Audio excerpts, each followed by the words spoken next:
move, motherfucker! I ain't no friendly ghost.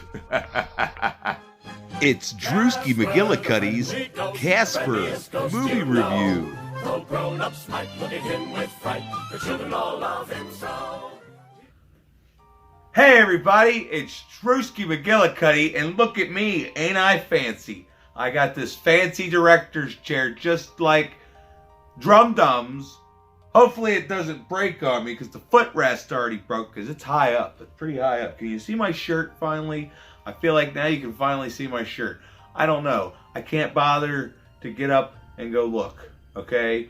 Bear with me. Anywho. We just watched one of my favorite movies from my childhood again, because, you know, I like to watch movies that I love. And this movie's from 1995, and there's a lot of really good movies that came out in 1995. Before we get started, I just want you to look at this.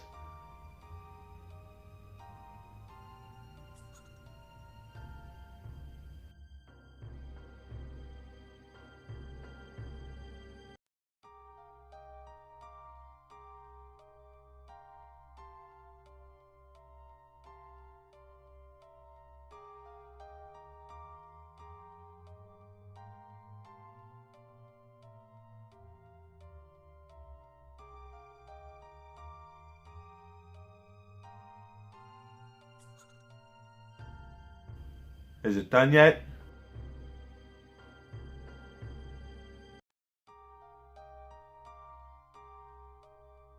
Oh, it's been over? I don't know. Is it over? Seriously, I forgot to look and see how long it took to fucking scroll through this shit. Anyway, that's probably good enough.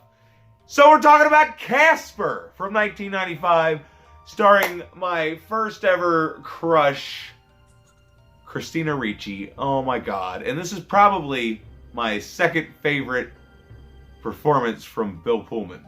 My first being when he played the president in Independence Day. But we'll talk about that movie next 4th of July probably. Or maybe I can't wait that long.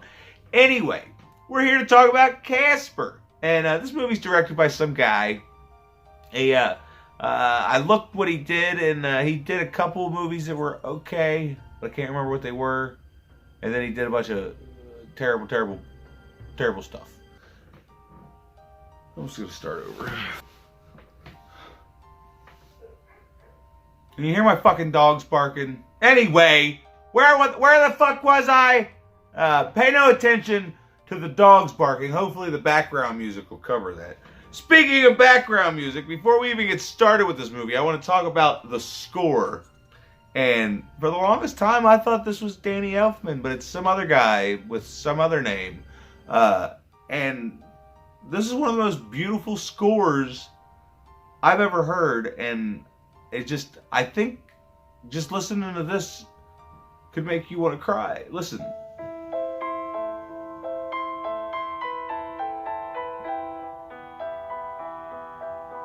It's just so fucking sad. I mean, it's beautiful. It's so beautiful that it's sad, and it just makes you want to cry just thinking about it. Is that enough that I play the whole thing? Anyway, don't worry about it, alright? Watch the movie and you'll get to listen to the score because they play the score throughout the movie using different instruments. Like there's a piano version, there's a violin version, there's a whole string quartet. You know, they change it up, but it's the same melody, and I love this melody. It's one of my favorite melodies of all time. Okay, so anyway, we start out, and you know these kids they're going in to take their picture in this haunted house, and turns out it's really haunted. It scares them, but that has nothing to do with anything. That's just introducing you to the house, and then we meet this bitch, Kerrigan, and her stupid assistant. I can't remember his name because he's not important enough to remember. Donald or something. Who gives a shit? Anyway, she's arguing with Ben Stein about her father just died and she had to hold his hand while he was dying, and she wants more than some condemned old mansion, and she's not happy about it. But then she finds out there might be a treasure, so that's what the movie's about. The movie's about her trying to get in this house and get this treasure, okay? Well, she can't do it because it's haunted. And she had people go. She had some priest. I forgot to look up who played the priest. I don't know who played the priest, but I know Dan Aykroyd has a cameo in this movie. He plays a Ghostbuster or whatever the fuck. You see, that's how bad I am with names. I can't. Is it Venkman? Something like that? I don't fucking know. Anyway, yeah, it's got a Ghostbuster reference. This movie's full of pop culture references. Okay, so I'll need you to pay attention. If you've never seen this before, when you're watching it, pay attention. There's a bunch of pop culture references. What the fuck was I talking about?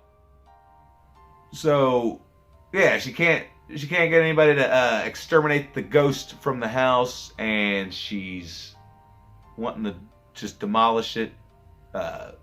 But she goes to have it demolished, and the workers get haunted, and they're too afraid to work. And then Casper's sitting at home lonely, because that's one thing that's sad. You know, this Casper, you know, he has no memory of his former life, and all he has ever known is being dead. And that's depressing on its own, but then there's even more depressing stuff that happens later. This is a pretty depressing movie, but it's also a magical movie. But this movie is an oxymoron because it's like yin and yang. It's got the happy, and then it's got the sad, and then it's got the happy and the sad, whatever. Anyway, what the hell? Seriously, what the fuck was I talking about? Casper can't remember his life and all this stuff. So he's watching TV late one night, and he sees Bill Pullman's character. He's a doctor or a psychiatrist for the paranormal, and he goes around talking to ghosts, even though he's never really seen a ghost. And we find that out because Kerrigan hires him, and they go into the house, and when Christina Ricci, or when Kat, let's call her Kat because that's her name, when Kat first meets Casper, she freaks the fuck out. And then she tells her dad there's a ghost, and he doesn't even believe her, even though he's a paranormal psychiatrist. Doesn't believe her that she sees a fucking ghost in this creepy old haunted mansion. Don't believe her that she sees a ghost. But then when he sees the ghost, he freaks the fuck out, passes out, and it's just like, what the fuck? You know, have you been like John Edwards? Have you been like John Edwards this entire time, just taking advantage of people for money? What's your deal, yo? But no, seriously, I do love the little confrontation because they meet the uncles, and they have like a battle, and he realizes he can suck them up with a vacuum cleaner. I love that whole scene. That's probably my favorite part of the movie. Also, when Fatso fucking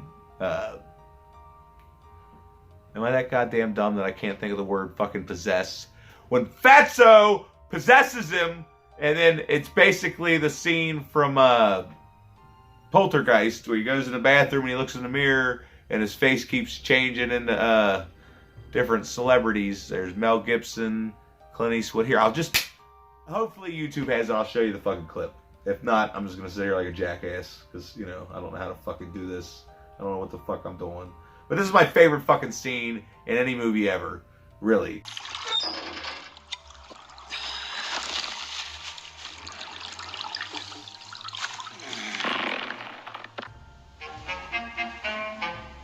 Kill you, your mama, and all her bridge-playing friends. You think you got it tough? I got a facelift. There was one just like it underneath.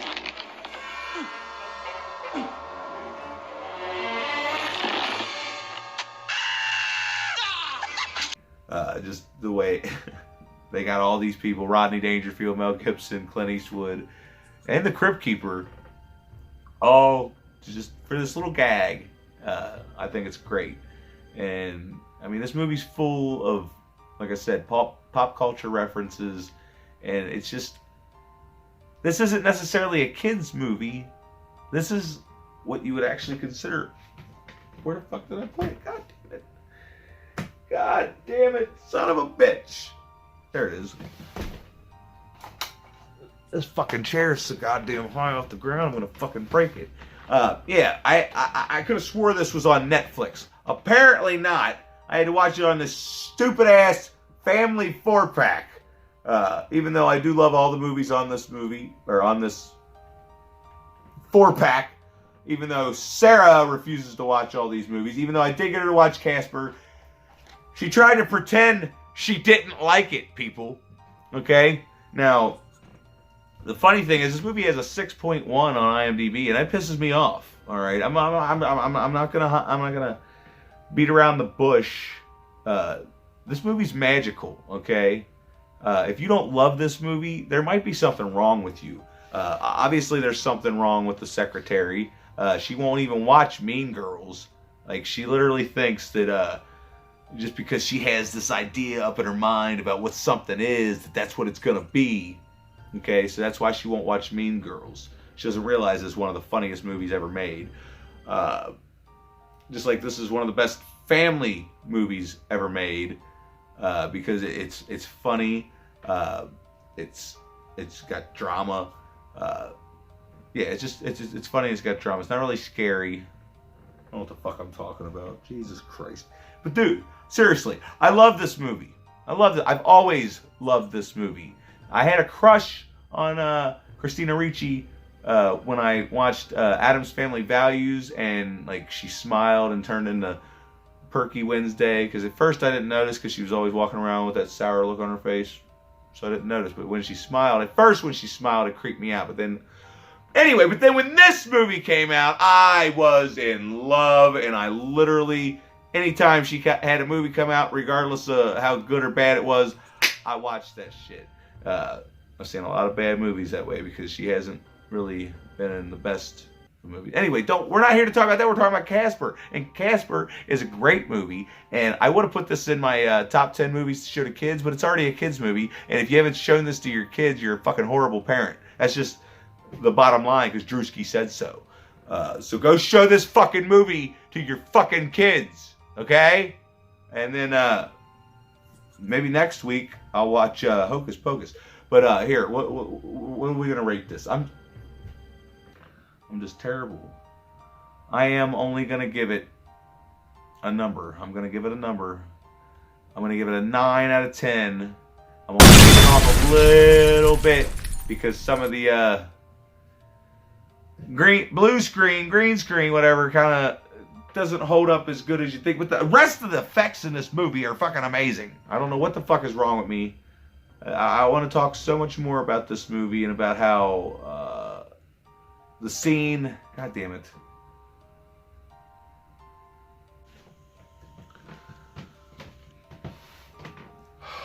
Calm the fuck down. Like, what is wrong with you? It's just a fucking movie. You can fucking talk about it. You don't have to fucking rush.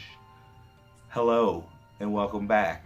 I was having technical difficulties for some reason. I was jumping ahead. I was going to give it the score, but I'm going to cut that out, and we're going to talk about this movie a little bit more, because you know they move into the house. They had the back and forth with the ghost, and then they kind of become friends with the ghost. They're like a dysfunctional family. All these opposites living in the house together. You got the living people, and then you got the dead people.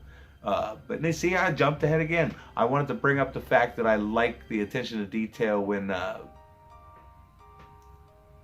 Kat first meets Casper for breakfast, and he doesn't want her to freak out, so he covers her mouth up and tells her not to scream. And when he finally lets go, she's like, "You're so cold." I like that, because Ghost would be cold, because when you're walking down a dark corridor at Waverly Hills, and there's light, and then all of a sudden it turns pitch black, and it's August, and it's like 90 degrees outside, and then all of a sudden it's 50 degrees. That means there's ghosts around. So that would make sense that he would be cold to the touch.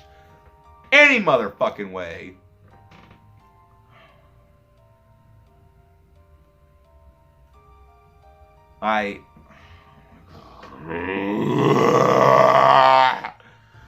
So I really like the relationship that they build upon between Bill Pullman's character. Is it Bill Pullman or Bill Paxton? Yeah, it's Bill Pullman. Bill Pullman him and the other ghosts, how he's trying to, sit down with them and have this session so that they can work out their what do you call it? Their unfinished business, so that they can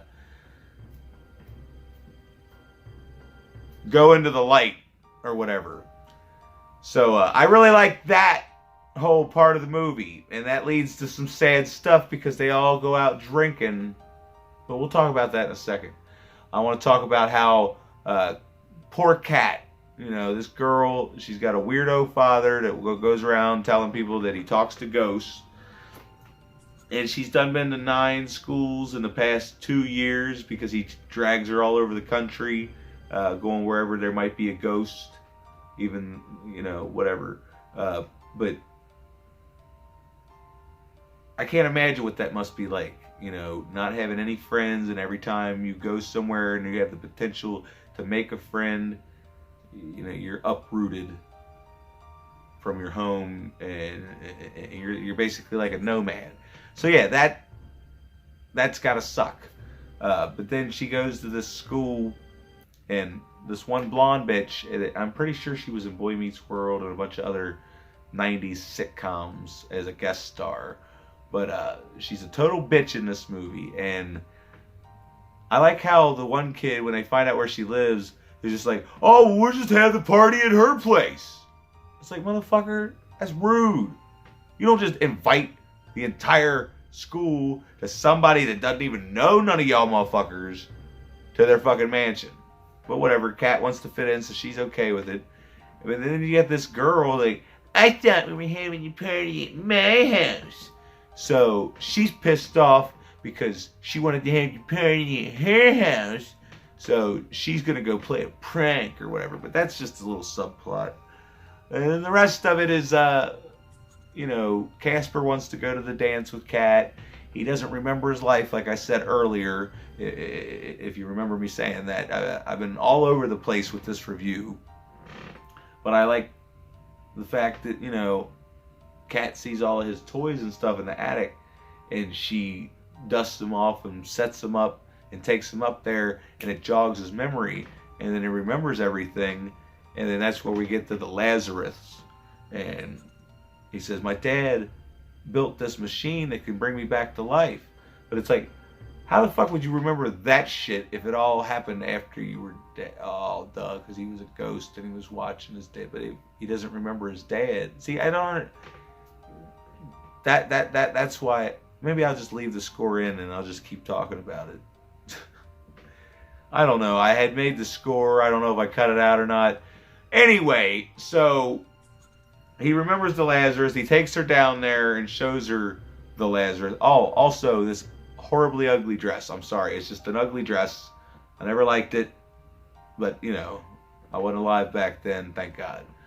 Anyway, so she's wearing his mother's dress, and they go down to the catacombs or the Lazarus or whatever the hell, and they're messing with the machine. And then that bitch Kerrigan, she done found out that she had to become a ghost. One of them had to become a ghost to go in to the safe and get the treasure. And then she ends up becoming a ghost. So now they're down there trying to fight over who's going to get to use this thing. And you know what? Who cares? If you haven't seen this fucking movie, shame on you. If you have seen this movie, you don't really need to hear me spoil the ending for people that haven't seen it. But yeah, there are several scenes towards the end of this movie that, unless you've got the blackest of hearts, you might still need to go grab a box of tissues. But sometimes it's, or you could consider it tears of joy, even though Casper as a whole, the whole movie as it sits. I mean, sure, it's a comedy, but it's also a tragedy. Like the whole concept of Casper, a boy who died because he wanted to go sled riding, and then he caught a cold and died, and then doesn't remember being alive, and however long he's been in that house. Because that is an antique sled, so who knows how long he's been in that place. It's just a tragedy. But yeah, I love, like I said, I love Stretch, Fatso, and Stinky. I think they're hilarious. I think all the voice actors did a great job. And that's the other thing, the cinematography, aside from the one little gripe about how, like, when he takes her out the window and you can tell, like, it's a matte painting and they're in front of the blue screen, it kind of took, you know, maybe it doesn't look as bad on Blu-ray because I watched it on that lame-ass DVD. But anyway, I fucking love this movie. I just wanted to watch it and talk about it because I love it so much. If you love it too, let me know in the comments section down below. I'll probably just leave in my rating. I'll just cut out some of the extra nonsensical bullshit. I'm gonna start just editing me out of the entire review and just have it, I don't know. If you like this video, you can click right here and get your skadooskadood. Make sure you subscribe. Something. It's almost past my bedtime. Actually, no, it's not. What the fuck? It's getting dark already? And it's still 100 degrees outside?